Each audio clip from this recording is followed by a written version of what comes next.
think of the flight or fight. Absolutely. Right? And the idea that if I shut down and I'm afraid, I'm not going to learn, I'm not going to be open. And so all of these things play a role when it comes to the progression of society. Yeah, I loved those three very crisp, the control, the self-awareness, the biofeedback, and the connection.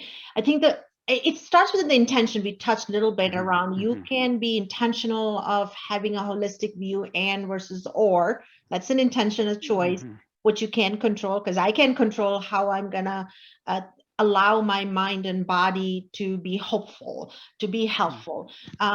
On that front, with all of the social unrest and really bringing in the forefront some of the systemic racial injustice and equality we have, one of the places could be what I can control is taking a stance in the middle and say, I'm going to go for a position of love and equity. If we can all take a stance towards unity, towards love, and recognizing that healing is the path to kind of creating a new world, that there is a wound, so let's not be in denial, recognize the wound, and the only way to get out of the wound is to heal.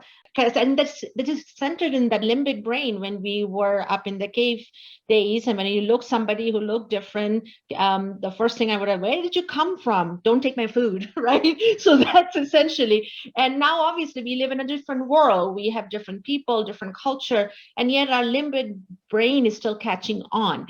What the brain is wired for is equity. Because again, that goes back to the cave days. I mean, we all hunted together. So if Gary were given more food than Gary's lack of survival depend on my own survival. So the brain is wired for that. So maybe that's one way of equity could be a focus, and diversity could be more of a measurement to really determine where we are in terms of creating an inclusive culture. Absolutely. And Shazia, as you were talking, it made me think of the word belonging.